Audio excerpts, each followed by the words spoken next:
अस्सलामुअलैकुम। नताशा ने इब्तदा से ये सोच रखा था कि वो अपनी बहन नतालिया के सिवा किसी को अपने मामलात में मुदाखलत करने का मौका नहीं देगी। दोनों बहनें सारी उम्र अल्पा के दिमाग में रहकर इसराइल पर हुकूमत करती रहेंगी, लेकिन जब हालात खिलाफ तवक्को बदलते हैं तो पहले से बनाए हुए मंसूबे धरे के धरे रह जाते हैं। नताशा सोच भी नहीं सकती थी कि उसकी छोटी बहन नतालिया पारस के इश्क में गिरफ्तार हो जाएगी। नताशा को ये परेशानी थी कि वो पारस से छुप नहीं सकती थी। पिछली रात नतालिया ने खूब पी ली थी, मदहोशी में अपने बंगले तक आने के काबिल नहीं रही थी। नताशा ने बड़े लाड प्यार से नतालिया की परवरिश की थी। दूसरी सुबह जब नतालिया की आंख खुली तो वो अपने बेडरूम की छत को तकने लगी, सोचने लगी, ये तो मेरी ख्वाबगाह है, मैं यहाँ सोने के लिए कब आई थी। फिर उसे याद है कि पिछली रात पारस के साथ एक बार में थी। वो खुद को छूने लगी, कुछ महसूस करने लगी। अपने अंदर किसी तब्दीली का पता नहीं चल रहा था। वहाँ से उठकर आईने के सामने आई, अपने चेहरे को और अपने सरापे को हर जाविये से देखने लगी। आईना भी कह रहा था कि वो जैसी कल थी वैसी ही आज है, उसमें कोई तब्दीली नहीं आई। वह फिर बिस्तर पर आकर चारों शाने चित हो गई। उसे पारस पर बहुत प्यार आ रहा था। अगर वो चाहता तो उसकी मदहोशी से फ़ायदा उठा सकता था, मगर सच्चा प्यार करने वाले वही होते हैं जो जबर नहीं सब्र करते हैं। टेलीपैथी की दुनिया में आने के बाद उसने अपनी बहन नतालिया से ख़तरनाक दुश्मनों के बारे में बहुत कुछ सुना था।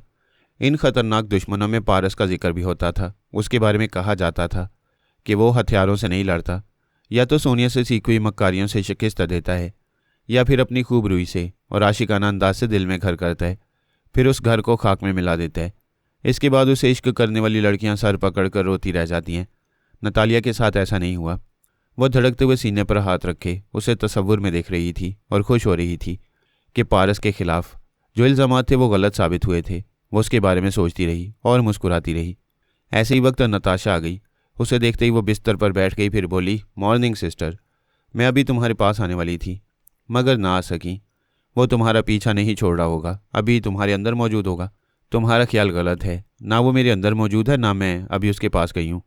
क्या तुम्हें इस गलती का एहसास है कि तुम पारस को हम बहनों के मामलात में ले आई हो? तुम्हारी एक नादानी से वो अब तक हमारे तमाम राजों तक पहुँच चुका होगा। मैंने नादानी नहीं की, ऐसी मोहब्बत की है जो हमें नुकसान नहीं पहुंचाएगी। तुमने पारस को अपनी नज़रों से और दुश्मनों की नज़रों से देखा है। आज से तुम उसे मेरी नज़रों से देखोगी तो एक अजीम इंसान पाओगी। क्या तुमने एक ही रात में उसकी पूरी हिस्ट्री मालूम कर लिया और फ़ौरन ही फैसला कर लिया कि वो बहुत अजीम है? मैं जानती हूँ किसी भी इंसान को परखने में एक अरसा लग जाता है, बल्कि उसे समझने में ज़िंदगी गुजर जाती है, फिर भी वो समझ में नहीं आता। लेकिन औरत तन्हाई में मर्द की शराफत से उसके किरदार की अजमत को समझ लेती है। तुम क्या कहना चाहती हो? उसने तन्हाई में तुम्हारी पूजा की थी, यहाँ शराफत से लाकर तुम्हें छोड़ दिया है। बिल्कुल यही बात है। वो बगला भगत है, शराफत का मुजाहरा करके तुम्हें फांस रहा है। यह भी गलत है कि वो फांस रहा है। मैं खुद उसके पास फांसने गई थी। उसने मुझे नहीं बुलाया था, बल्कि वो जानता ही नहीं था कि हम दोनों बहनें कौन है और क्या करती फिर रही हैं।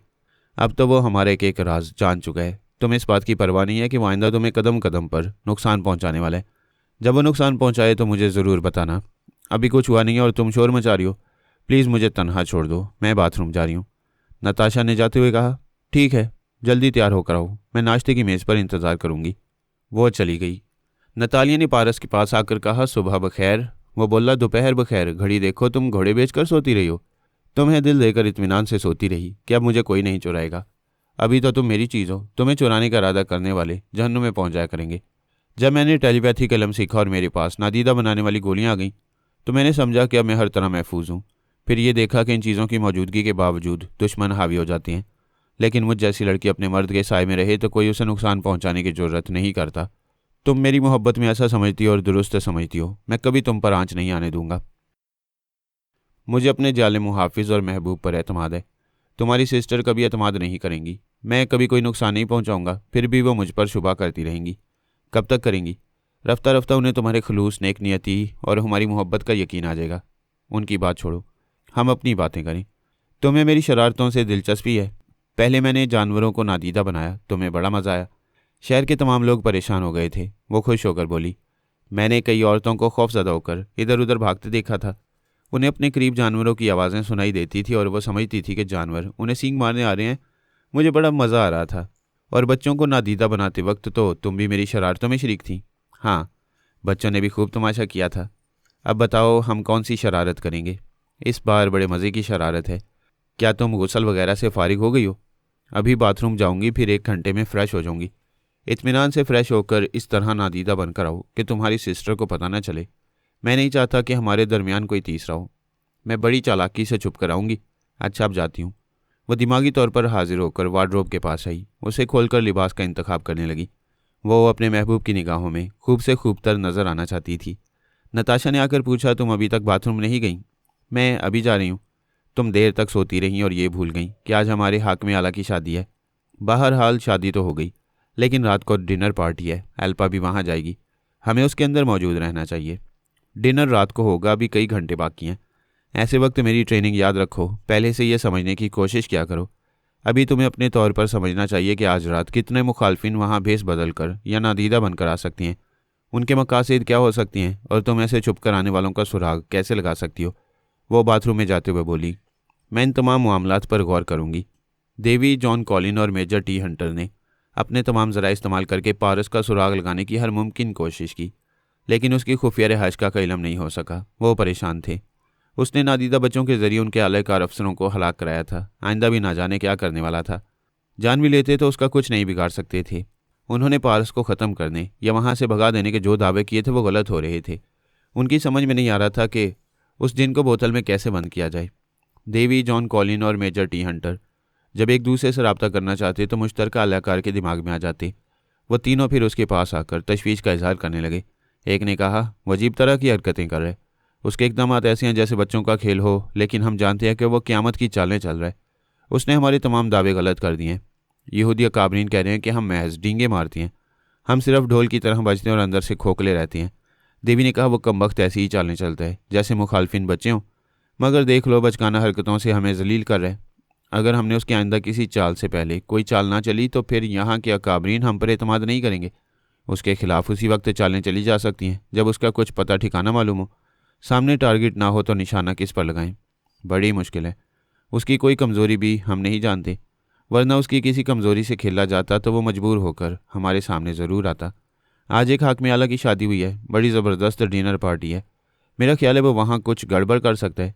देवी ने तायद की। हाँ, वो उन्हें परेशान करने के लिए ज़रूर कोई उल्टी सीधी हरकत करेगा। उसने अब तक जो कुछ किया उससे यहाँ के हुक्मरानों को कोई ख़ास नुकसान नहीं पहुँचा। वो लेबॉर्ट्री तो मैंने तबाह की थी ताकि उस पर इल्ज़ाम आए। अगर उसने जानी नुकसान भी पहुँचाया तो हमारे ही आलाकार उसकी जद में आए। जिन्होंने उसे ख़त्म करने का दावा किया उन्हीं लोगों को उसने ख़त्म कर दिया।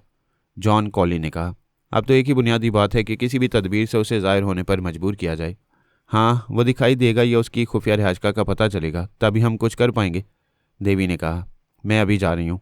हम तीनों को चाहिए कि आज शाम तक उसकी कोई कमज़ोरी मालूम कर लें और उसका सुराग लगाने की तरकीब अपने अपने तौर पर सोच कर आएँ। अब हम इसी जगह शाम को मिलेंगे। अभी शाम बहुत दूर थी।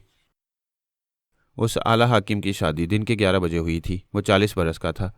उसकी दुल्हन उसकी आधी उम्र यानी 20 बरस की थी। हाकिम साहब बड़े शौकीन मजाज थे। शादी से पहले नौखेज़ दुल्हन पर निसार हो गए थे। उन्होंने हुकूमत के आला ओहदेदार से कहा, मैं अनोखे अंदाज में हनीमून मनाऊंगा। अपनी नौखेज़ दुल्हन के साथ ज़मीन और आसमान के दरमियान रंगीन लम्हात गुजारूंगा। लिहाजा मेरे प्राइवेट तैयारे को दुल्हन की तरह सजाया जाए। उसके हुक्म की तामील की गई। दुल्हन के साथ तैयारे में सवार होने से पहले उसने हुक्म दिया कि तैयारे को फिर एक बार पूरी तरह चेक किया जाए ताकि इसकी कोई खराबी मजाज पर गना ना गुजरे। उधर नतालिया खूबसूरत सा लिबास पहने पारस के पास आई। पारस ने उसे देखकर सहरज़दा सा होकर कहा, तुम इस लिबास में खिलता हुआ गुलाब लग रही हो। मुझ जैसे पारसा को आजमाइश में डाल रही हो। मैं बहकना नहीं चाहता, ज़रा दूर दूर रहना चाहता हूँ। वो करीब आकर बोली, क्या मैं कोई बीमारी हूँ कि मुझसे दूर रहना चाहते हो? जल तू जलाल तू, मैं कहाँ जाऊँ?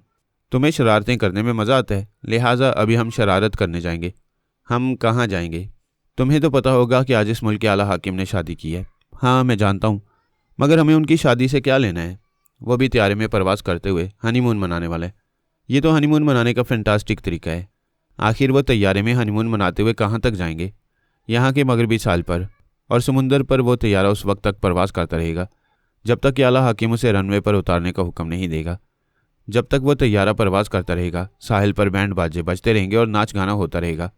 इस हनीमून को तो तारीखी हैसियत हासिल हो जाएगी। क्या ख्याल है, क्यों ना इस तारीखी हनीमून को हम अपनी आंखों से देखें? क्या कह रहे हो? क्या ये बेशर्मी नहीं होगी? हम नादीदा बनकर उस तैयारे में जाएंगे। अगर बेशर्मी हुई तो अपनी आंखें बंद कर लेंगे या वहाँ से वापस आ जाएंगे। तुम बहुत कह रहे हो। किसी खास मकसद से जाना चाहते हो?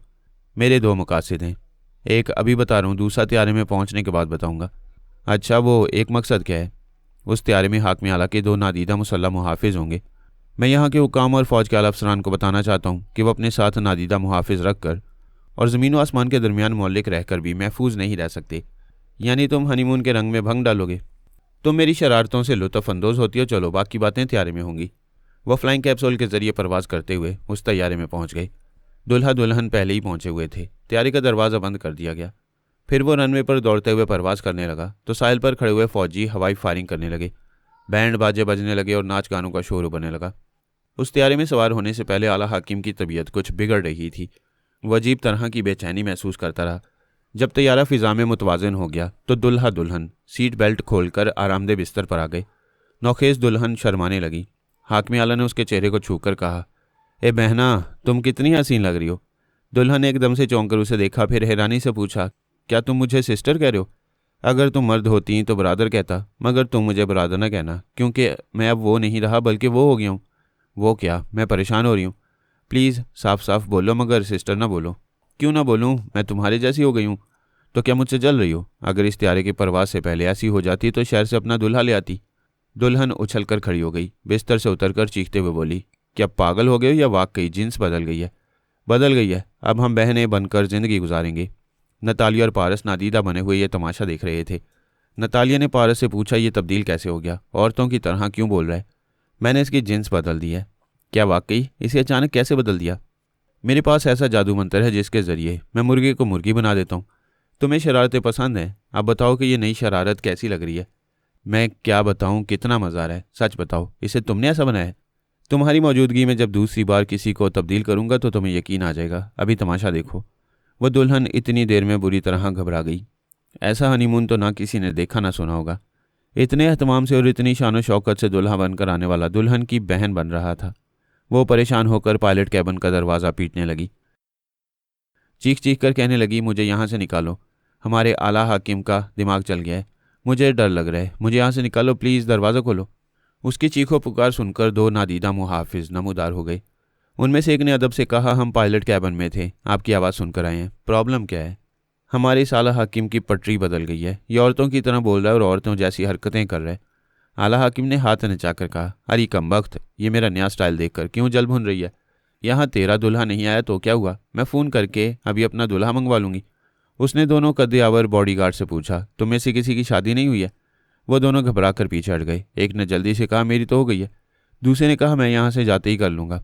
आला हाकिम ने दुल्हन की तरफ इशारा करते हुए कहा, इसकी तो हो गई है, मैं अभी कंवारी हूँ, त्यारे से बाहर जाने की क्या ज़रूरत है? दूसरे बॉडीगार्ड ने परेशान होकर कहा, जनाब आली, ये आप क्या कह रहे हैं? जनाब आली ने कहा, मैं आली नहीं आलिया हूँ, क्या तुम्हें नज़र नहीं आ रहा हूँ? इस त्यारे में हनीमून बनाने के लिए लाखों डॉलर खर्च किए हैं। ये रकम ज़ाया नहीं होगी, तुझ जैसे सैयाँ पर खर्च होगी। वह पीछे हटकर बोला, प्लीज़ ऐसा ना कहें, वरना मैं नादीदा बन जाऊँगा। अरे कमबख्त, अभी तू एक मामूली बॉडीगार्ड है। हनीमून मनाने के बाद तू आलिया का आली बन जाएगा। बड़े ओहदेदार तुझे जनाब आली कहेंगे। मैं लानत भेजता हूँ ऐसी मुलाजमत पर। मैं इस्तीफ़ा देने जा रहा हूँ। ये कहते ही वो नादीदा बन गया। दूसरे बॉडीगार्ड ने घबराकर जनाब आली से पूछा, आप मुझे यूँ मीठी मीठी नज़रों से क्यों देख रहे हैं? इस मुल्क में मेरे हर हुक्म की तामील की जाती है। मैं हुक्म देता हूँ, अपनी बीवी को तलाक दे दो, आओ मेरे पास आ जाओ। उसका ये अंदाज़ देखते ही दूसरा बॉडीगार्ड भी गायब हो गया। पारस ने नतालिया से कहा, मैंने सोचा था कि इन दोनों बॉडीगार्ड्स को हलाक करके इनकी सिक्योरिटी के इंतजामात को नाकिस साबित कर दूंगा, लेकिन वो दोनों भाग गए। तुम इस दुल्हन के दिमाग पर कब्जा जमा कर इसे पिछले कैबिन में ले जाओ। मैं इस ज़नख़े हाकिम को वहीं ला रहा हूँ। नतालिया उस दुल्हन को ट्रैप करके कैबिन के दरवाजे पर आई। उस दरवाजे को खोलने के लिए उसे नमूदार होना पड़ा।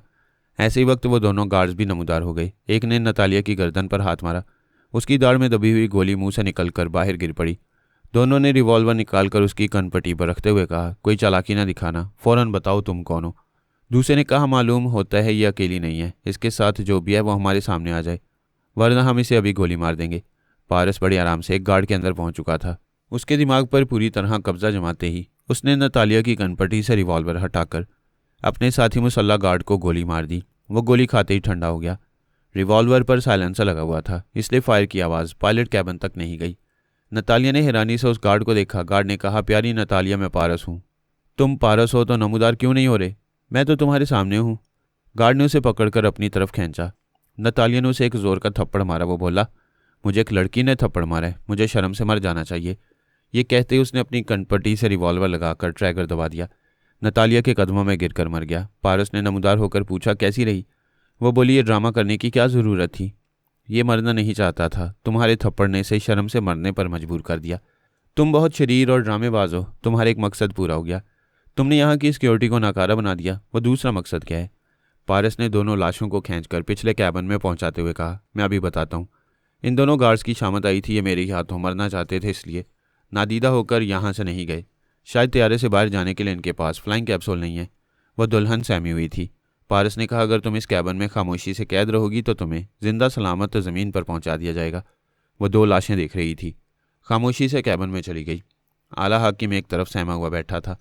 उसने नतालिया और पारस को देखते हुए कहा, खुदा तुम दोनों की जोड़ी सलामत रखे। अगर ये सलामत ना रही तो मुझसे शादी कर लेना, लेकिन इनकी तरह मुझे हलाक ना करना। मैं जिंदा रहूंगी और तुम्हें दुआएं देती रहूंगी। पारस ने उसकी गर्दन दबोचकर उसे कैबिन के अंदर धक्का दिया, फिर दरवाजे को बंद कर दिया। तैयारी के अंदर दुल्हन की तरह सजा हुआ वह पोर्शन दूल्हा दुल्हन से खाली हो गया। पारस ने नतालिया को अपनी तरफ खींचकर कहा, मेरा दूसरा मकसद यही था कि इस त्यारे में हम हनीमून मनाएंगे। नतालिया ने शर्माकर उसके सीने में सर छुपा लिया। त्यारा इसराइल के मगरबी साहिल पर दूर तक एक दायरे की सूरत में परवास करता रहा। साहिल से समुंदर की तरफ जा रहा था और समुंदर से साहिल की तरफ आ रहा था।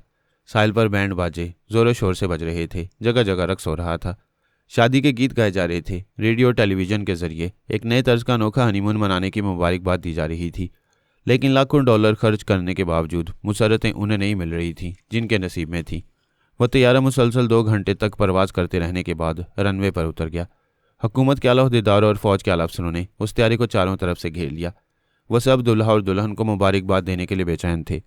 उनके अलावा दूसरे सरकारी शोबों के अहम अफराद भी वहाँ थे। त्यारे की सीढ़ी लगाई गई, बैंड बाजे और जोर से बजने लगे। त्यारे का दरवाज़ा खुलते ही दुल्हन ऐसे हुलिये में बाहर निकली जिसकी तवक्को नहीं की जा सकती थी। उसके बाल बिखरे हुए थे, चेहरे का मेकअप इधर उधर फैलकर उसे कार्टून बना रहा था। वह रोती हुई चीखती हुई बाहर आई। सीढ़ी से उतरते ही कहने लगी, हाय मेरे साथ धोखा हुआ, आम की जगह इमली दी गई है, मैं तो बिल्कुल लुट गई। जो इस्तकबाल करने आए थे वो कभी सोच भी नहीं सकते थे कि ऐसा हो जाएगा। उसके मैके वालों ने परेशान होकर पूछा, ये तुम्हारे साथ क्या हो गया? तुम्हारा दुल्हा कहाँ है? फिर सबकी नज़रें त्यारे के दरवाजे पर गईं। दुल्हा ब्लाउज और स्कर्ट पहने खड़ा हुआ था। जितने प्रेस फोटोग्राफर्स आए हुए थे वो सब हक्का बक्का रह गए, तस्वीरें उतारना भूल गए। उनकी समझ में नहीं आया कि इतने बड़े हाकिम की तस्वीर ऐसे हुलिये में उतारी जाए या नहीं। वज़ीर इतलात और उस सूबे के अहम अफराद फोटोग्राफर से उनके कैमरे छीनने लगे और तमाम रिपोर्टर से चीख चीख कर कहने लगे, हमारी इजाज़त के बगैर ना कोई तस्वीर उतारी जाएगी और ना ही कोई खबर तैयार की जाएगी। इस दौरान में चंद आला हुक्काम और फौजी अफसरान ने उस आला हाकिम को घेर लिया। उससे चंद बातें करते ही वो समझ गए थे कि उसकी जिन्स बदल गई है। वो उसे वापस तैयारी के अंदर ले गए ताकि बाहर वालों को हकीकत ना मालूम हो। ये उनके मुल्क और कौम के लिए बड़े शर्म की बात थी कि उनका एक आला हाकिम जनखा बन गया। जब वो तैयारी के अंदर पहुंचे तो उन्होंने 2 बॉडीगार्ड्स की लाशें देखीं। तैयारी के पायलट और को पायलट से सवालात किए गए। उन्होंने लाइल्मी जाहिर की। लाशों के करीब साइलेंसर लगा रिवॉल्वर पड़ा था। तब समझ में आया कि फायर की आवाज़ें पायलट कैबिन तक क्यों नहीं गई थीं। अंदर जो कुछ होता रहा उसकी खबर पायलट और को पायलट को नहीं हुई। आला हाकिम से पूछा गया, इन्हें किसने कत्ल किया है? उसने फौजी अफसर को देखते हुए कहा, वो कत्ल करने वाला पहले तो नज़र नहीं आया था, फिर नमूदार हो गया। वो कौन था? आला हाकिम ने अफसर के सामने आकर कहा, वो तुम्हारी तरह एक गबरू जवान था। क्या तुम्हारी शादी हो चुकी है? पूछने का अंदाज ऐसा था कि अफसर घबरा कर पीछे हट गया। फिर बोला, मैं बाल बच्चे वाला हूँ, मैं हुक्म देती हूँ बाल मंडवा लो और बच्चों को सरकारी तहवील में दे दो, फिर मुझसे शादी कर लो, उसके बाद बताऊंगी वो कातिल कौन था। वो आपस में कहने लगे, ये खिसक गया है, यहाँ जो कुछ हो चुका है उसके बारे में ये हमें सही बातें नहीं बता सकेगा। दुल्हन को तैयारी के अंदर बुलाया गया और उससे सवालात किए गए। उसने तमाम तफसीलात बताईं। वो सब हैरानी से सुनते रहे। फिर एक ने सवाल किया, जब ये कत्ल 1.5 घंटे पहले हुए थे तो इसके बाद भी त्यारा क्यों परवास करता रहा? क्या तुम इंटरकॉम के जरिए पायलट से रब्ता कायम नहीं कर सकती थी? उन्होंने हमें पिछले कैबिन में लॉक कर दिया था। मैं नहीं जानती कि इसके बाद त्यारा 1.5 घंटे तक क्यों परवास करता रहा। आला हाकिम ने हाथ नचाकर कहा, ये बहना ऐसी भी नादान ना बनो, वो 1.5 घंटे तक मेरे खर्च पर हनीमून मनाते रहे थे। अब वो सब उसकी बात पर हैरान थे कि वहाँ किसने दुल्हा और दुल्हन की जगह ली थी। जिस दुल्हन से पूछा जा रहा था वो नतालिया और पारस को चेहरों से नहीं पहचानती थी। जब यह अजीबोगरीब हनीमून मनाने वाली बातें देवी, जॉन कॉलिन और मेजर टी हंटर तक पहुंची तो उन्होंने वहाँ के अकाबरीन से कहा, आप लोग आंखें बंद करके यकीन कर लें कि यह बदमाशी पारस ने की है। उन्होंने यकीन नहीं किया। कहा, तुम लोग पारस की दुश्मनी में ऐसा कह रहे हो, क्या तुम्हारे पास इसका कोई सबूत है? एक हाकिम ने कहा, हम बहुत दिनों से सुन रहे हैं कि पारस तेल अबैब में है, फिर सुना उसने हमारी बहुत बड़ी लेबॉर्ट्री को तबाह किया है। बाद में पता चला ये दुश्मनी देवी ने की थी। फिर इल्ज़ाम दिया जा रहा है कि पारस ने जानवरों को नादीदा बनाया। इसके बाद बच्चों को नादीदा बनाया, लेकिन ये तमाम इल्ज़ामात दुरुस्त साबित नहीं हुए। किसी भी सबूत के बगैर पारस को इल्ज़ाम दिया जा रहा है। दूसरे हाकिम ने कहा, यह जो हमारा आला हाकिम तब्दील हो गया तो इसका इल्ज़ाम भी किसी सबूत के बगैर पारस पर लगाया जा रहा है। ताज्जुब यह है कि इस तमाम अरसे में पारस ने कभी हमसे रब्ता नहीं किया और ना ही कभी हमें नुकसान पहुंचाने की धमकियां दी हैं। यहाँ तक कि हमें उसकी मौजूदगी का कोई सबूत नहीं मिला, बस सुनते आ रहे हैं कि वो शहर में है। फौज के एक आला अफसर ने कहा, देवी आप बुरा ना माने, नादीदा बनाने वाली गोलियां आप तमाम टेलीपैथी जानने वाले बड़ों के पास हैं। आप लोग भी जानवरों और बच्चों को नादीदा बनाकर परेशान कर सकते हैं। देवी ने कहा, हम ऐसा कर सकते थे मगर हमने ऐसा नहीं किया है। जब आप हमारी एक लेबॉर्ट्री को तबाह कर सकती हैं तो इसके आगे भी बहुत कुछ कर सकती हैं और उन सब का इल्ज़ाम पारस पर लगा सकती हैं। जॉन कॉली ने कहा, मालूम होता है कि यहूदी काबरीन पारस के लिए अब नरम गोशा रखने लगे हैं। ताजुब है कि एक मुसलमान की हिमायत कर रहे हैं। मुसलमानों के अलावा आप लोगों से भी हमें खासा नुकसान पहुंच रहा है, इसलिए मजहबी हवाले से बात ना करें। नुकसान सभी पहुंचा रहे हैं और इल्ज़ाम सिर्फ मुसलमानों को दे रहे हैं। एक हाकिम ने कहा, आप लोगों ने दावा किया था कि एल्पा के बगैर हम सब महफूज और सलामत रहेंगे और आप 3 बड़े टेलीपैथी जानने वाले पारस को ख़त्म कर देंगे या यहाँ से भगा देंगे और ये साबित कर देंगे कि एल्पा मुमलिकत इसराइल के लिए अहम नहीं है। लेकिन नतीजा अब हमारे सामने है। एल्पा छुट्टी पर है और आप तमाम उसकी जगह संभालने में नाकाम रहे हैं। मेजर टी हंटर ने कहा, आप तमाम अकाबरीन खूब खुलकर हमारे खिलाफ बोल रहे हैं, गोया खुली दुश्मनी कर रहे हैं। क्या इसका नतीजा जानते हैं? आप जवाब में अपनी कमजरफी का मुजाहरा करेंगे। अब तक आपकी दोस्ती से नुकसान ही पहुंचा है, दुश्मनी से इतना नुकसान नहीं पहुंचेगा, क्योंकि दुश्मनी के जवाब में अल्पा मैदान में आ जाएगी।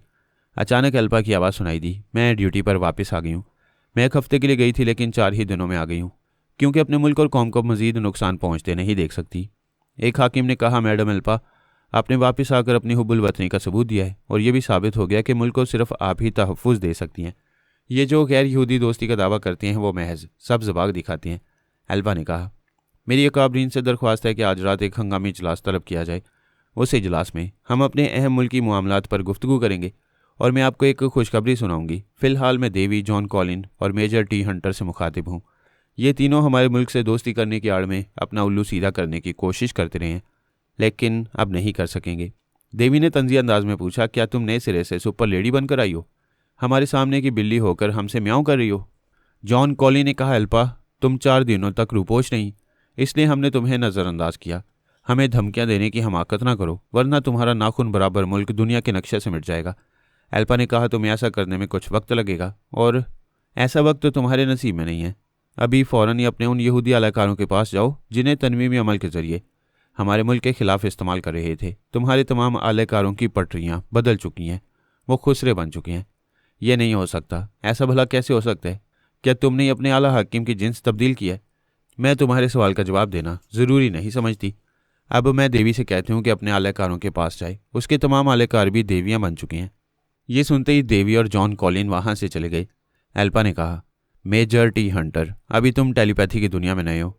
तुमने हमसे दुश्मनी करने के लिए देवी और जॉन कॉलिन से गठजोड़ किया है, जिसकी सज़ा तुम्हें ज़रूर मिलेगी। अगर तुम अभी अपने मुल्क में हो तो आर्मी हेडक्वार्टर में जाकर देखो, वहाँ के 2 बड़े अफसरों की भी जिन्स तब्दील हो चुकी है। यह तुम सबके लिए एक इब्तदाई सज़ा है। इसके बाद अगर तुम में से किसी ने इसराइल का रुख किया तो मैं उसके पूरे मुल्क को ज़नखा बना दूंगी। वो भी चला गया। एक हाकिम ने कहा, मैडम अल्पा, आपने इन 4 दिनों में कमाल कर दिया। आपने छुट्टी नहीं की बल्कि दुश्मनों की चालों का तोड़ करती रही। अब कुछ पारस के बारे में बताएं। पारस ना पहले हमारे मुल्क में था ना अब है। उसकी यहाँ मौजूदगी की झूठी खबर हमारे इन 3 दुश्मनों ने फैलाई थी। मैं उसके मुतल्लिक आज रात के इजलास में बात करूंगी। फ़िलहाल मुझे जाने की इजाज़त दें। वो वहाँ से चली आई। नताशा और नतालिया उसके दिमाग में थी और नतालिया के साथ पारस भी था। वो तीनों अल्पा के दिमाग से निकलकर अपनी जगह दिमागी तौर पर हाजिर हो गए। पारस इस वक्त नताशा और नतालिया के बंगले में था। नतालिया ने अपने बहन से कहा, सिस्टर, तुमने देखा पारस ने कितनी आसानी से उन तीनों को उस इजलास से भागने पर मजबूर कर दिया। अब तुम बताओ, क्या मेरे पारस की दोस्ती से तुम्हें नुकसान पहुंच रहा है? नताशा ने कहा, इसमें शुबा नहीं कि पारस ने अल्पा की पोजीशन मुस्तहकम कर दिया और दुश्मनों को बुरी तरह शिकस्त दी है। ये मैदान पारस ने जीता, लेकिन फ़ायदा हमें पहुंचा रहा है। नतालिया ने कहा, फिर भी तुम मुतमईन नहीं लगती। नताशा ने कहा, इत्मीनान तब होगा जब हम अल्पा के ज़रिए तमाम अकाबरीन को यकीन दिला सकेंगे कि पारस यहाँ नहीं है। पारस ने कहा, क्या मैं ऐसी तदबीर करूँ कि तुम अल्पा के ज़रिए उन्हें मेरी अदम मौजूदगी का यकीन दिला सको? नतालिया ने पारस से पूछा, क्या वाकई तुम यहाँ नहीं रहोगे? मुझे छोड़कर चले जाओगे?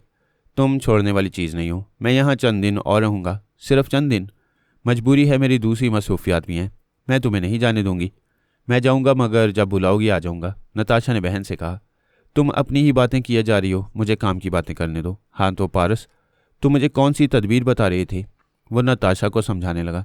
रात के इजलास में तमाम शोबों से ताल्लुक़ रखने वाले अकाबरीन मौजूद थे।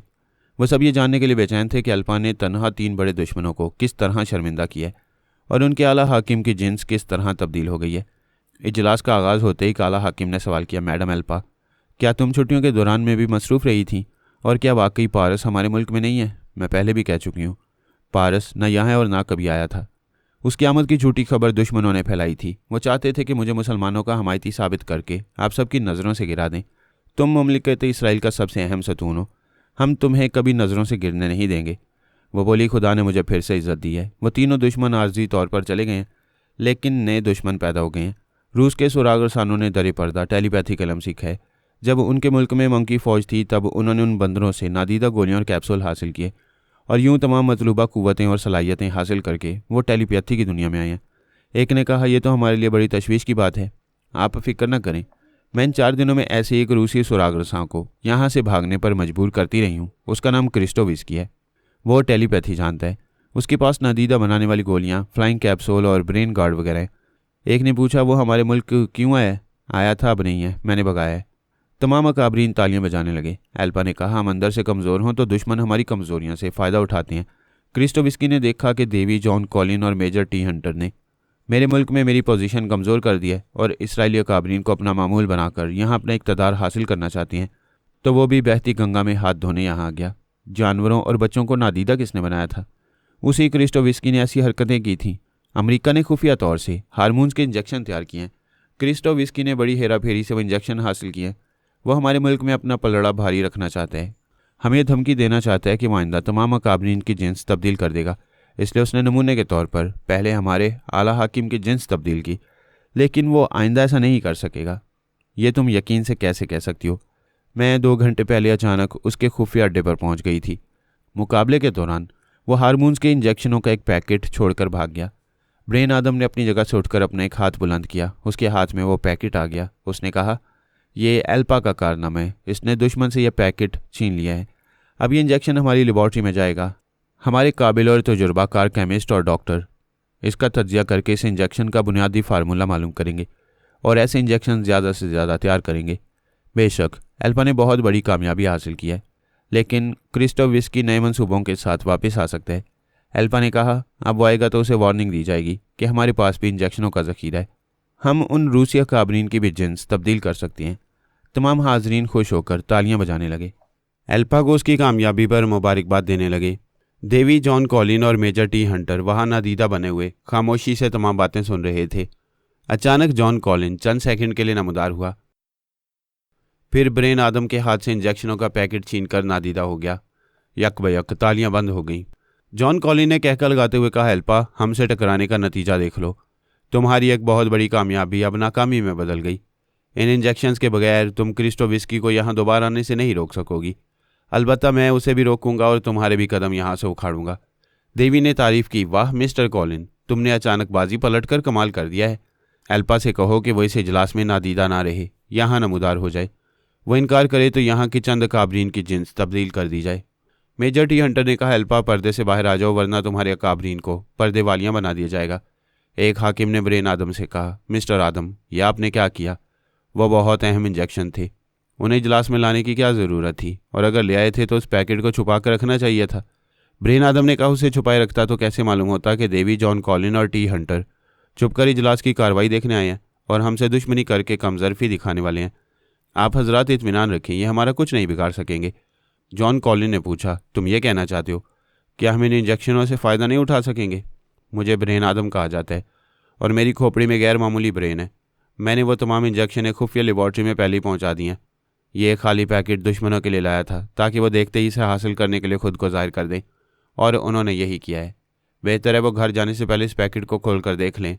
पैकेट उनकी तरह अंदर से खाली है। तमाम काबरीन खुश होकर तालियां बजाने लगे। जॉन कॉलिन ने एक जगह छुपकर उस पैकेट को खोलकर देखा। वो वाकई खाली था। उसने मुश्तरका अहलकार के दिमाग में आकर देवी और टी हंटर से कहा, ब्रेन आदम ने हमसे चालाकी की है। इजलास में हमारी मौजूदगी जाहिर करने के लिए हमें बेवकूफ़ बनाया है। देवी ने कहा, मिस्टर कॉलिन, तुम लोगों ने खुफिया तौर से जिन्स तब्दील करने वाले इंजेक्शन तैयार किए और हमें खबर नहीं होने दी। मेजर टी हंटर ने कहा, अगर हमें पहले ऐसे इंजेक्शन के मुतालिक मालूम होता तो हम इतने यहूदी काबरीन की जिन्स तब्दील करते कि एल्पा हमारे कदमों में आकर गिरने पर मजबूर हो जाती।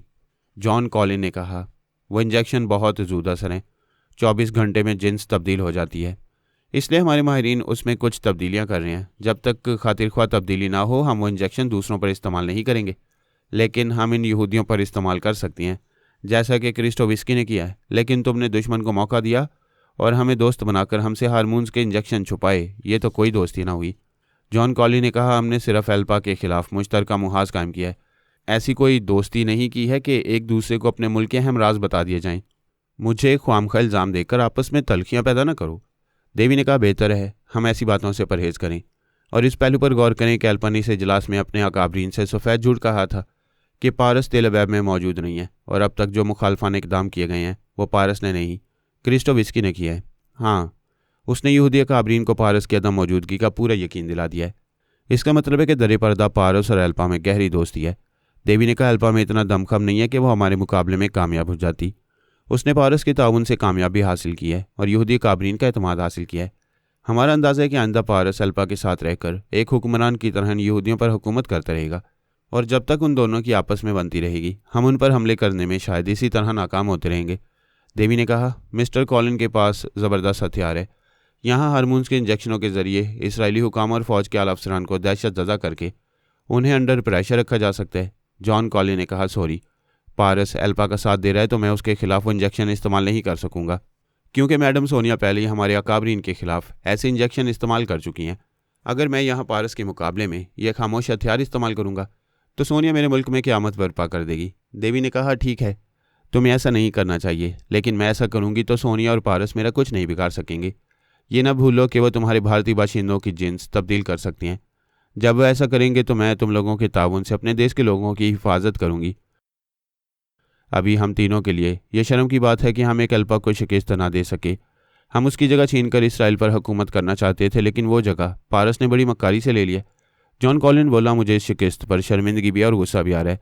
हम इसराइल से नहीं जाएंगे। आइंदा खूब सोच समझ कर एक बहुत बड़ा हमला करेंगे, और हमला करने से पहले ये पूरी कोशिश करेंगे कि पारस हमारी नज़रों में आ जाए। एक बार, सिर्फ एक बार वो नज़र आ जाए, बाय गॉड वो दूसरी बार नज़र आने के लिए ज़िंदा नहीं रहेगा। उन्होंने तय किया कि आइंदा ठोस प्लानिंग पर अमल करेंगे, और प्लानिंग की बुनियाद ये होगी कि पहले पारस को निगाहों के सामने आने पर मजबूर किया जाए, और पारस को नतालिया मजबूर कर रही थी कि वो निगाहों के सामने रहे। देवी सितारा कई जगह मसरूफ़ रहा करती थी, कभी तेल अवैब में और कभी वाशिंगटन में। वो पहले की तरह रोब और दबदबे से देवी बनकर रहने के लिए हर उस जगह पहुंच जाती थी जहां अपनी हुक्मरानी कायम करने की उम्मीद होती। इन दिनों वो मुंबई शहर में थी। यह शहर कभी बम्बई कहलाता था, लेकिन नाम तब्दील कर दिया गया। सैटेलाइट के ज़रिए दुनिया के एक सिरे से दूसरे सिरे तक इस नाम की तशहीर हो चुकी है, लिहाजा इस शहर को अब मुंबई ही लिखा जा रहा है। वो मुसलसल रुपोश रहकर और नादीदा बनकर ज़िंदगी गुजारते हुए बेजार हो गई थी। देवी बनकर तवील जद्दोजहद करते रहने के दौरान बार बार यही दिल चाहता रहा कि एक आम सी ज़िंदगी गुजारे, क्योंकि आम लोग देवी और देवता से ज़्यादा खुश और मुतमईन रहते हैं। इस बार वो ऐसी आम लोगों जैसी ज़िंदगी गुजार रही थी। मुंबई के एक बहुत ही पसमानदा मोहल्ले नागपाड़ा में उसने किराए का एक बड़ा सा मकान लिया। वो एक गरीब बूढ़े जोड़े को अपना मामूल बनाकर उनकी बेटी बन बैठी। अपने दो जवान और सेहतमंद मातियतों को छोटे भाइयों के तौर पर साथ रखकर एक फैमिली की सूरत में वहाँ रहने लगी। उसका ज़्यादा वक्त इस मकान के अंदर ख्याल ख्वानी में गुजरता था। मेरे फैमिली मेम्बर्स और ख़ुसूसन पारस से उलझते रहना उसके लिए ऐसा ज़रूरी था जैसा कि ये उसके धर्म की किताबों में लिख दिया गया हो। पारस से उलझने के अलावा उसे और कई टेलीपैथी जानने वाले पहाड़ों से भी टकराना और कभी समझौता करना पड़ता था। वो थक गई थी, ज़रा आराम करना चाहती थी, इसलिए बिल्कुल ही गुमनाम रहने की खातिर नागपाड़ा के एक मकान में रिहाइश इख्तियार कर ली थी। निहायत मामूली सस्ती सी साड़ी पहनने और उस बस्ती के लोगों की तरह ज़िंदगी गुजारने लगी। उसने ज़िंदगी में पहली बार 24 घंटे तक एक ज़रा ख्याल ख्वानी नहीं की। वो पूजा में मसरूफ़ रही या फिर मुंबई शहर की तफरी गाहों में जाकर खुश होती रही। वह बहुत ही खूबसूरत और भरपूर जवान औरत थी। कई जगह कुछ मंचलों ने उसे छेड़ा, मगर वो उनसे कतरा कर निकल गई। उनके खिलाफ टेलीपैथी का हथियार इस्तेमाल नहीं किया। वो फैसला कर चुकी थी कि जब तक इज़्ज़त और जान को ख़तरा पेश नहीं आएगा तब तक वो एक आम औरत की तरह हालात का सामना करती रहेगी। ऐसी ज़िंदगी की इब्तदा बहुत अच्छी थी। बड़ी आज़ादी से जहाँ चाहती वहाँ चली जाती। किसी दुश्मन की तरफ से कोई अंदेशा नहीं था और मुखालफिन से निमटने वाली कोई दिमागी उलझन नहीं थी। अगर किसी दुश्मन से इत्तफाकन सामना होता तो वो उसे कभी पहचान ना पाता, क्योंकि वो अपने असली चेहरे के साथ नहीं थी। इस इलाके के दादा को पता चला कि नागपाड़ा में एक नई औरत आई है, वैसी जवान और हसीना कि उसे देखते ही मुंह में पानी आ जाते हैं। इस बस्ती के लोगों ने देवी को बताया था कि इस इलाके का दादा बड़ा खतरनाक है, लेकिन मेहरबान भी है। जिनके घरों में चूल्हे नहीं जलते वहाँ पूरा राशन पहुँचा देता है। अगर कोई बदमाश किसी की बहू बेटी पर बुरी नज़र डाले तो उसकी अच्छी तरह पिटाई कर देता है। वो पहला दादा था जो पुलिस वालों की सरपरस्ती में जुए और शराब के अड्डे नहीं चलाता था। जुआ खेलने और शराब बेचने वालों को उल्टा लटका कर मारता और पुलिस वालों को किसी तरह भत्ता लेने की इजाज़त नहीं देता था। इसलिए थाने वाले उसके दुश्मन बने रहते। ऐसी शरीफाना खूबियों का मालिक गुंडों का दादा नहीं होता, लेकिन जो एक पूरे इलाके पर हावी होकर हुकूमत करे उसे रिवायत के मुताबिक दादा ही कहा जाता है। वो एक जीप में अपने हवारियों के साथ उसके मकान के सामने आया, फिर जीप से उतरकर दरवाजे पर आकर दस्तक दी। देवी के एक मातहत ने दरवाज़ा खोला। दादा ने कहा, सुना था आप यहाँ नए आए हैं, सोचा आप लोगों से मुलाकात कर लूँ, किसी चीज़ की ज़रूरत हो तो यहाँ पहुँचा दूँ। मातहत ने कहा, आपका शुक्रिया, हमने सुना आप बहुत महान हैं, यहाँ गरीबों की गरीबी दूर करें, लेकिन हमें किसी चीज़ की कोई ज़रूरत नहीं। आप कितने फैमिली मेम्बर्स हैं? हम 2 भाई, 1 बहन और बूढ़े माँ बाप हैं। आप अंदर आ सकते हैं। वो अंदर आ गया। देवी पूजा से फारिग होकर बैठक वाले कमरे में आई तो उस इलाके के दादा को देखकर चौंक गई। बेख्तियार उसके मुंह से निकला, पारस। इलाके के दादा ने दोनों हाथ जोड़कर नमस्ते कहा, फिर कहा, पारस नहीं पोरस, मेरा नाम पोरस नाथ है। वो जो खुद को पोरस कह रहा था, सर से पांव तक पारस दिखाई दे रहा था। पारस के कद और जिसामत में 19-20 का फ़र्क हो सकता था, लेकिन सूरत शक्ल से बिल्कुल पारस था। उसे देखकर देवी बदहवास हो गई थी। उसका दिमाग चीख चीख कर कह रहा था कि पारस उसका सुराग लगाकर रूबरू आ गया है और अब किसी भी लम्हे में नादीदा बनकर उसके जिस्म में समा जाएगा। इन लम्हात में वो नादीदा नहीं बन सकती थी, क्योंकि पूजा के दौरान में मुंह में गोली नहीं रखती थी और इस वक्त वो पूजा करके पोरस के सामने आई थी। वो फ़ौरन ही पलटकर तेज़ी से अपने कमरे में आई, फिर अपने परस से एक गोली निकालकर मुंह में रखकर निकलते ही नादीदा हो गई। वहाँ से बैठक में आकर देखा, पोरस अपनी जगह बैठा हुआ था, यानी वो नादीदा बनकर देवी के अंदर समाने नहीं आया। ये देखकर वो मुतमईन हो गई। दूसरे लम्हे उसके दिमाग के अंदर पहुँचकर उसके ख्यालात पड़ने लगी। चोर ख्यालात ने बताया कि उसका पैदाइशी नाम पोरस नाथ है। वो जन्म से हिंदू है, आला तालीम याफ्ता और टेलीपैथी जानता है। देवी ने हैरानी से पूछा, क्या वाकई तुम टेलीपैथी जानते हो? वो सोच के ज़रिए बोला, तुम चोरी से मेरे ख्यालात पढ़ रही थी, मैं खामोश था। अब मुझे मुखातिब कर रही हो तो जवाब दे रहा हूँ कि हाँ, टेलीपैथी जानता हूँ। क्या तुम मुझे जानते हो? यकीन के साथ नहीं, लेकिन एक अंदाज़ा है कि तुम देवी सीतारा हो। देवी ने पूछा, ये तुम्हारा असली रूप है या बहरूप है? ये मेरा असली रूप है। क्या तुम जानते हो कि यह फरहाद अली तैमूर के बेटे पारस का चेहरा है? अगर यही तुम्हारा असली चेहरा है तो उसके हम शक्ल कैसे हो गए? ये भगवान से पूछो। दुनिया के हर हिस्से में हम शक्ल पाए जाते हैं। भगवान ने मुझे पारस का हम शक्ल बनाया, क्यों बनाया ये वही जानता है। क्या तुमने हम शक्ल होने का फ़ायदा उठाने की कभी कोशिश की है? अभी नहीं की है। पहले पारस का वज़न, उसकी कुव्वत और उसकी गैर मामूली सलाहियतों का भरपूर हिसाब कर लूँ, फिर कुछ फ़ायदा उठाने की कोशिश करूँगा। तुमने टेलीपैथी कैसे सीखी? किसी ट्रांसफार्मर मशीन से नहीं सीखी, बरसों रियाजत की है तब ये इल्म हासिल किया है। क्या तुम मौजूदा हालात से वाकिफ़ हो कि टेलीपैथी की दुनिया में क्या हो रहा है? मैं हमेशा ताज़ा तरीन हालात से बाखबर रहता हूँ। तुम आजकल तिल वेब में ज़्यादा मसरूफ़ रहती हो। पारस ने तुम्हें छोड़ दिया है और एक नई रूसी टेलीपैथी जानने वाली नतालिया से इश्क कर रहा है। पारस ने मुझे नहीं छोड़ा है, मैंने उसे ठुकरा दिया है। वो हमेशा एक को छोड़ता है और दूसरी को पकड़ता है। सब उसके हरजाईपन से वाकिफ़ हैं। ऐसे में कोई यकीन नहीं करेगा कि तुमने उसे ठुकराया है। क्या तुम भी यकीन नहीं करोगे? मैं यकीन कर लूँगा। तुम पहले भी कई बार पारस से दुश्मनी मोल लेती रही हो और तुम एक ही औरत हो जो फरहाद की फैमिली में घुसकर दुश्मनियाँ मोल लेने की जरूरत करती रहती हो। वो खुश होकर बोली, शुक्रिया, तुम मेरे बारे में बहुत कुछ जानते हो। मैं तमाम टेलीपैथी जानने वाले पहाड़ों के बारे में मुकम्मल मालूमात रखता हूँ। मैं हैरान हूँ कि तुम टेलीपैथी की दुनिया में वसी और मुकम्मल मालूमात रखते हो, लेकिन अब तक ऐसे गुमनाम हो कि आज तक कोई तुम्हारी शख्सियत से वाकिफ़ नहीं है। मैं तो सोच भी नहीं सकती थी कि तुम्हारे जैसे ज़बरदस्त आदमी से यूँ अचानक मुलाकात होगी। ये तुमने कैसे समझ लिया कि मैं टेलीपैथी की दुनिया में ज़बरदस्त हूँ? मैं इतनी देर से तुम्हारे दिमाग में हूँ और तुम्हारे चोर ख्यालात पढ़ने में नाकाम हो रही हूँ। तो बिल्कुल पारस की तरह दूसरों से अपने चोर ख्यालात छुपाने में कामयाब हो जाते हो। मुझे अब भी यही शुबह है कि तुम पारस हो और तुमने यहाँ आकर कोई नया ड्रामा शुरू किया है। मैं अक्सर सोचता था कि जब भी मारूफ टेलीपैथी जानने वाले मुझे देखेंगे तो पारस ही समझेंगे, मेरे इनकार के बावजूद यकीन नहीं करेंगे। आज से कुछ अर्सा पहले पारस की जो आवाज़ और लहजा था वही तुम्हारा है। क्या तुम्हें पता है कि उसने अपना लहजा बदल दिया है? मैंने काफ़ी अरसे से पारस को नहीं देखा है। अगर देख लेता तो उसका मौजूदा लहजा भी अपना लेता। मैं पारस की छोटी सी छोटी बात को भी अपने जहन में नक्श कर लेता हूँ। तुम ऐसा क्यों करते हो? क्या तुमने कोई मंसूबा बनाया हुआ है? मेरे जहन में कोई ख़ास प्लानिंग नहीं है। मैं कुदरती तौर पर पारस का हमशक्ल हूँ।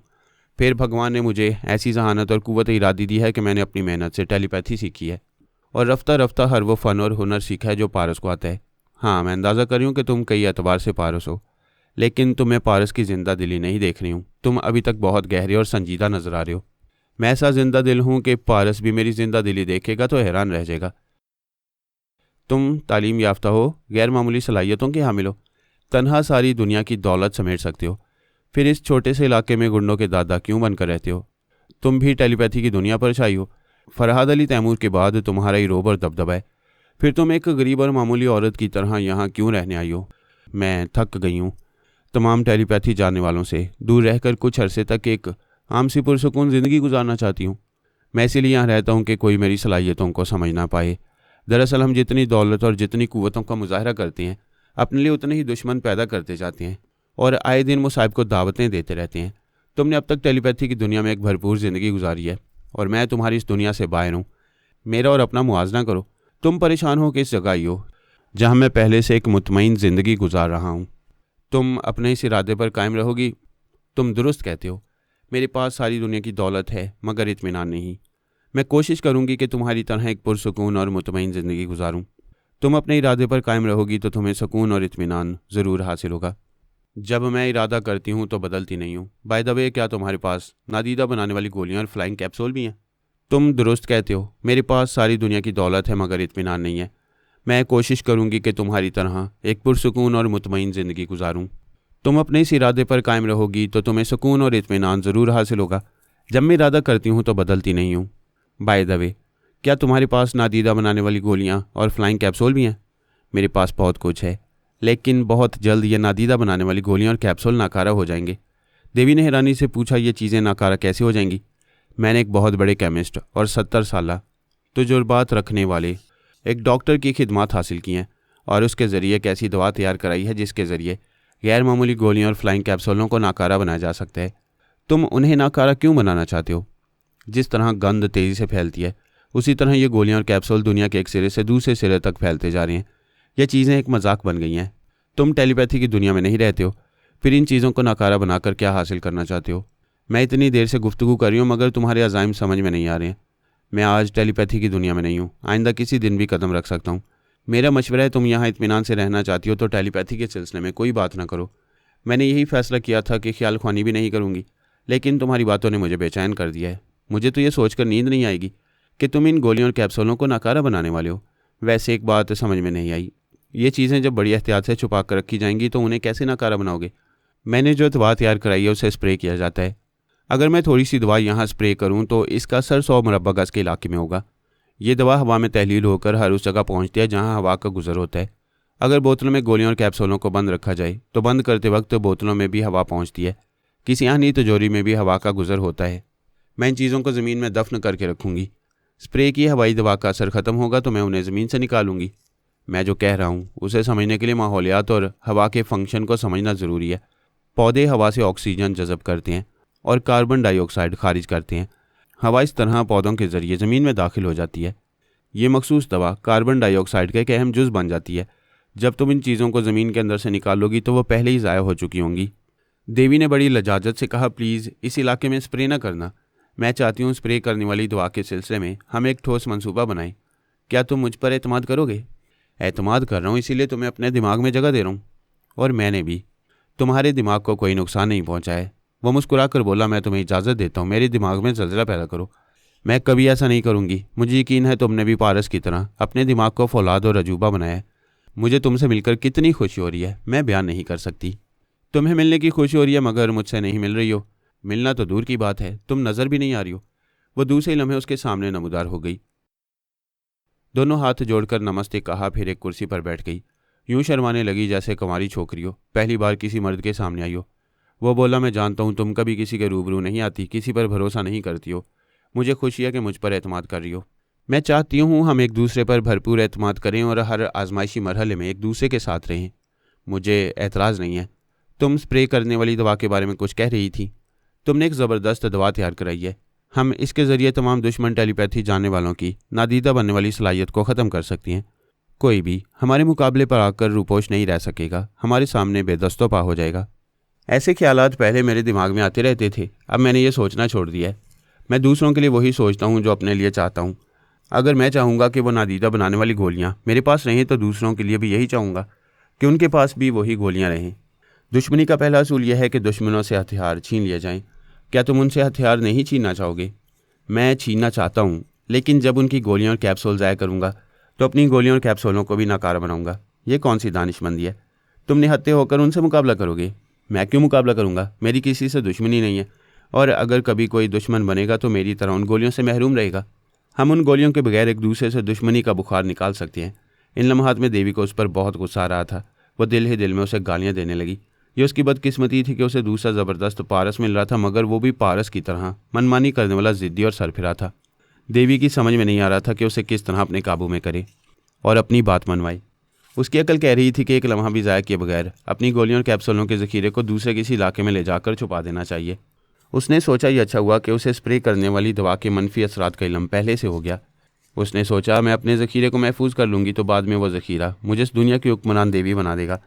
सभी टेलीपैथी जानने वाले इन गोलियों से महरूम रहेंगे। सिर्फ मैं नादीदा बनकर उन सबको ज़ेर करती रहूँगी। मुझे सोचने में वक्त ज़ाया नहीं करना चाहिए। अभी कहीं दूर जाकर ज़ख़ीरे को महफूज कर लेना चाहिए।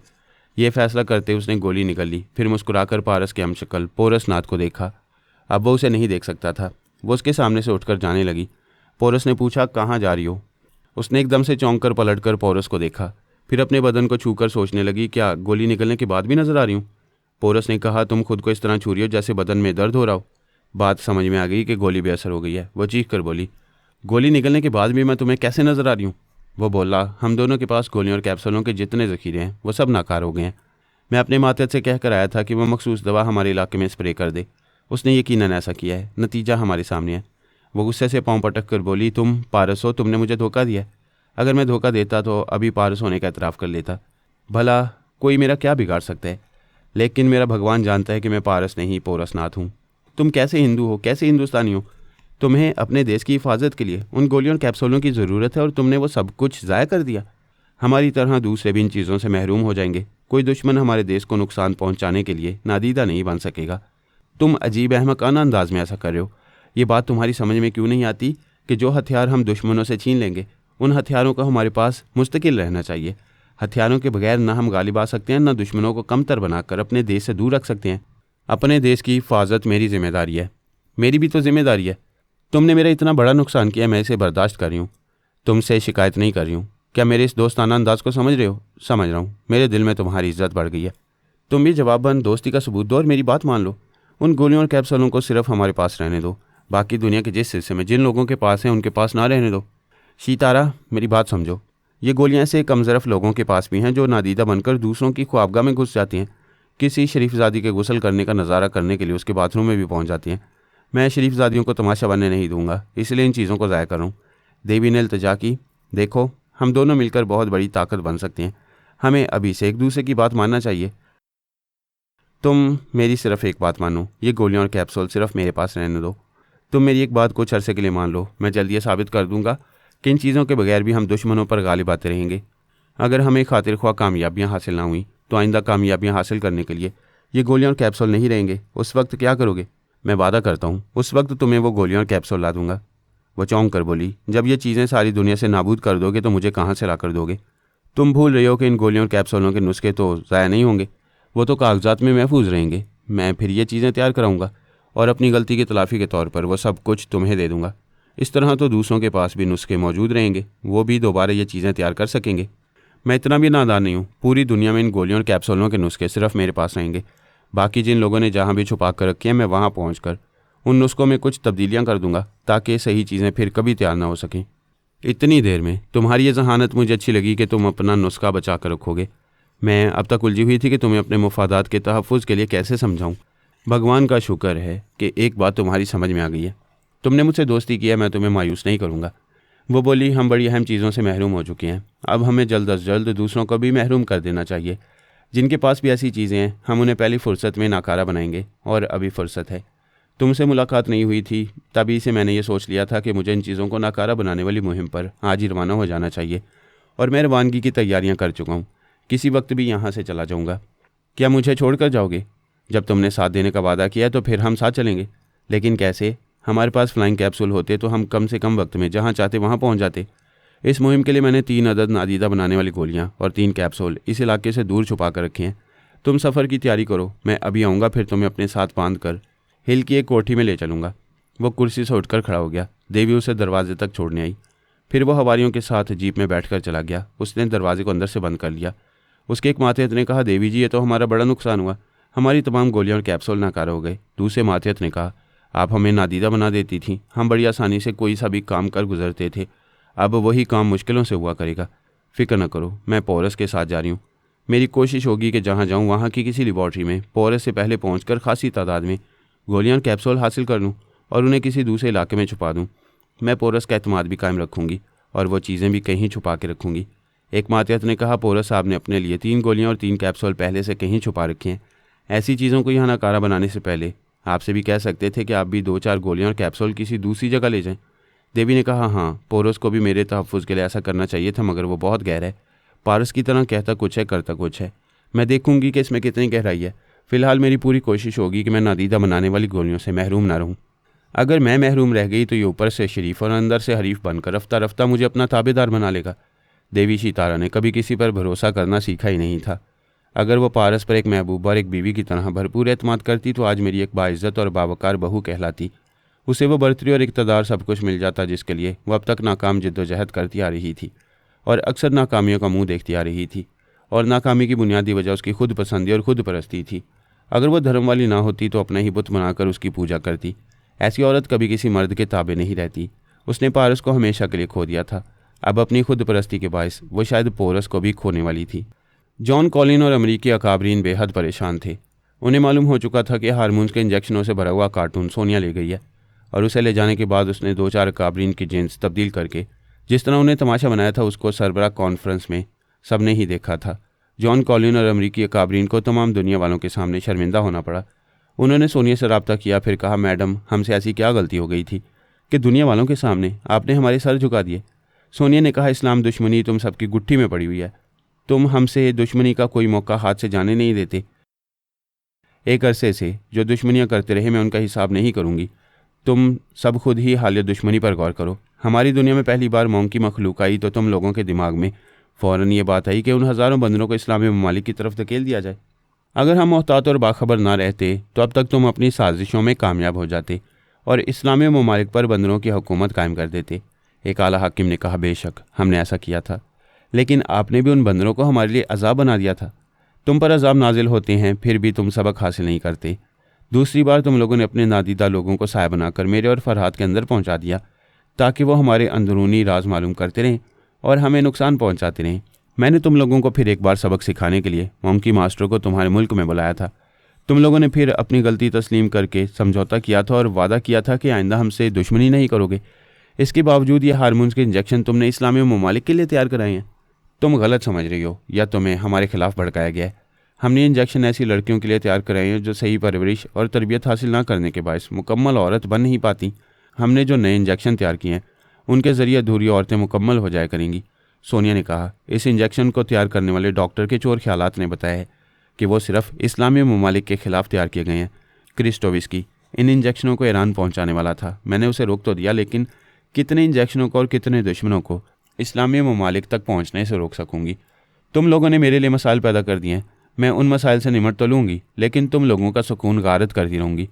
ऐसे वक्त एक मातहत ने आकर सोनिया से कहा, मैडम, हमने तस्दीक की है, वो इंजेक्शन ईरान के दारुल हुकूमत तेहरान पहुँचाए जा रहे हैं।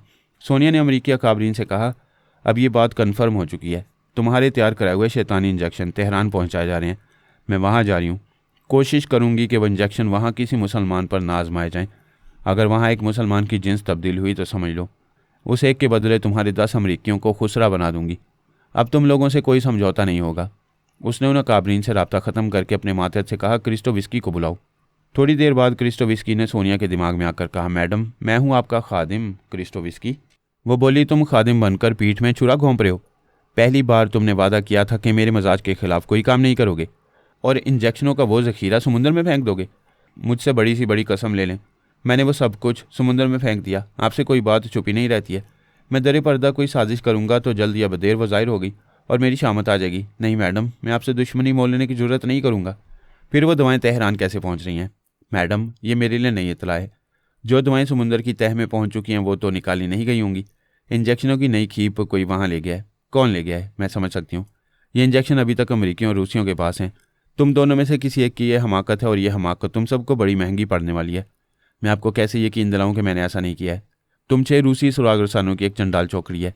तुम बज़ाहिर इस चंडाल चौकड़ी से अलग हो गए हो, खुद कुछ नहीं कर रहे हो, उन्हें करने का मौका दे रहे हो। मैं तेहरान जा रही हूँ। मेरी वापसी तक छुपने की जगह ढूंढ रखो। सोनिया ने सांस रोक ली। क्रिस्टो विस्की उसके दिमाग से निकल आया। सोनिया की वार्निंग ऐसी थी जैसे वो उसकी और दूसरे रूसी सुराग रसानों की साजिशों से वाकिफ़ है। जैसा कि पहले बयान हो चुका है कि 6 टेलीपैथी जानने वाली रूसी सुराग रसानों ने अपनी अपनी एक टीम बनाई थी और वो अपने अपने तौर पर मुख्तलिफ ममालिक में कुछ सरगर्मियाँ दिखा रहे थे। उनमें से एक रूसी नपालिन और दूसरे रूसी रोजानो विस्की ने अपने साथी क्रिस्टो विस्की से कहा, फिक्र न करो, तुम उसे राज़ी रखो, इधर हम अपना काम दिखाएंगे। हम वो तमाम इंजेक्शन ईरान स्मगल करने के इंतजाम करेंगे। और उन्होंने यही किया। रोजानो विस्की में इंजेक्शन वहाँ ले गया। क्रिस्टो विस्की ने ख्याल ख्वानी के जरिए उसके पास आकर कहा, रोजानो, बहुत बुरी इतला है, सोनिया तेहरान पहुँच रही है। रोजानो विस्की ने परेशान होकर कहा, यह तो तवक्को थी कि यहाँ फरहाद की फैमिली का कोई मेंबर मेरे मुकाबले पर आएगा, लेकिन यहाँ सोनिया की आमद खिलाफ तवक्को है। ये बड़े मसाइल पैदा करेगी। ताजुब है, अभी हमारा माल तेहरान पहुँच रहा है और उन्हें खबर हो गई। ये लोग बड़े वसी और पुरस्कार ज़राए के मालिक हैं। तुम अपनी सलामती की फ़िक्र करो। इस तरह रूपोश रहो कि वो कभी ढूंढ ना सके। अगर तुम्हारी एक ज़रा सी भी आहट उसे मिलेगी तो वह आहट सुनाने वाली घड़ी तुम्हारी ज़िंदगी की आखिरी घड़ी होगी। मुझे न डराओ, मैं बहुत मोहतात रहकर उससे निमटने की कोशिश करूँगा। ये अच्छा हुआ कि उसकी आमद की इत्तला मुझे मिल गई है। अचानक सामना होता तो मुझसे कोई गड़बड़ हो सकती थी, अब नहीं होगी। क्रिस्टो विस्की उसके दिमाग से चलाया। रोजानो विस्की ने अपनी टीम के 4 टेलीपैथी जानने वाले मातहतों से कहा, अभी वो इंजेक्शन यहाँ किसी पर इस्तेमाल ना किया जाए। हम मुसलमान अकाबरीन में से किसी पर ये इंजेक्शन आजमाएंगे। सोनिया इसके ज़रिए हम तक पहुँचने की कोशिश करेगी। एक मातहत ने पूछा, हम जिसकी जिन्स तब्दील करेंगे उसके ज़रिए सोनिया किस तरह हमारा सुराग लगाएगी? उसके तरीक़ेकार, उसकी मक्कारियों को आज तक कोई समझ नहीं पाया। वो हमारी समझ में भी नहीं आएगी। वो समझने के लिए हम आर्जी तौर पर कुछ नहीं करेंगे। ये देखेंगे कि वो हमें ढूंढ निकालने के लिए क्या करेगी। इस तरह उसका तरीक़ेकार किसी हद तक समझ में आएगा। रोजानो विस्की और उसके मातहत मुसलमान काबरीन को दुनिया के सामने मज़का खेज़ बनाने और जिस्मानी तौर पर कमज़ोर बनाने आए थे, लेकिन अब अपनी सलामती की फ़िक्र कर रहे थे। पुरानी कहावत है कि गीदड़ की मौत आती है तो वो शहर की तरफ आता है। अमेरिका की मौत आई थी तो वो ईरान की तरफ आया था। बज़ाहिर तो वो आज भी सुपर पावर कहलाता है, लेकिन ईरान से टकराने के बाद उसका खोखलापन दुनिया वालों के सामने ज़ाहिर हो चुका है। वो सुपर पावर एक ऑक्टोपस की तरह बेशुमार हाथों और लामहदूद ज़राए से आज भी ईरानियों के अज़ाइम को कुचलने की नाकाम कोशिशें करता रहे। शर्मिंदगी उठाने के मुकाम से गुजरे, मगर फिर भी शर्मा नहीं रहा है। सोनिया ने पहली बार ईरान की ज़मीन पर कदम रखा। शहनशाह ईरान के ज़माने में तेहरान मगरिब का कोई शहर नज़र आता था। औरतें मगरबी लिबास पहनती थीं। कहीं भूले भटके बुरके और चादरें नज़र आ जाती थीं। इस दौर में मर्दों की बेहसी और औरतों की बेहयाई अरूज पर थी। खुदा का शुक्र है कि मौजूदा ईरान दुनिया इस्लाम की शान है और एक ऐसी दरसगाह है जहाँ से दूसरे ममालिक बहुत कुछ सीख सकते हैं। सोनिया ने एक हतील बुजुर्ग में क़याम किया। फ़ारसी में ग्रैंड होटल को हतील बुजुर्ग कहा जाता है। होटल के काउंटर पर एक खातून ने मुस्कुराकर सोनिया का इस्तकबाल किया। ये बात गलत है कि मजहबी हुकूमत में ख़वातीन पर सख्त पाबंदियाँ आयद की जाती हैं। वहाँ ख़वातीन पूरे लिबास में घर से निकलती हैं, स्कूल और कॉलेजों में जाती हैं, दफातर में जो मुलाजमतें उनके लिए मुनासिब होती हैं वो करती हैं, हिजाब में रहकर दुकानदारी भी करती हैं और कार वगैरह भी ड्राइव करती हैं। वहाँ आवारगी करने और औरतों को छेड़ने की जुर्रत करने वाले को बड़ी इबरतनाक सज़ाएँ दी जाती हैं। सोनिया ये देखना चाहती थी कि ऐसे साफ़ सुथरे मुआशरे में मुजरिमों को किस तरह पनपने का मौका मिलता होगा। वैसे मुजरिम हर मुल्क में होते हैं। ईरान जैसे मुल्क में तो दुश्मन सीक्रेट एजेंट आकर खुफिया तौर पर अपनी सरगर्मियाँ जारी रखते हैं। वहाँ शाह के वक्त के चंद ऐसे ज़र ख़रीद ईरानी हैं जो ईरानी इनकलाब और निज़ाम इस्लाम के नफाज के ख़िलाफ़ बातें करती हैं और लोगों को बगावत पर आमादा करने की कोशिशें करते हैं। ऐसे लोग अमरीकी एजेंटों के आलाकार बन जाते हैं। सोनिया 24 घंटों तक तेहरान की सैर करती रही और दुश्मनों की तरफ से होने वाली किसी वारदात का इंतज़ार करती रही। फिर ये बात समझ में आई कि दुश्मन उस इंजेक्शन को किसी पर इस्तेमाल करने से पहले उसे तलाश करें ताकि पहले रास्ते का कांटा साफ़ करें, फिर खुलकर वारदात करें।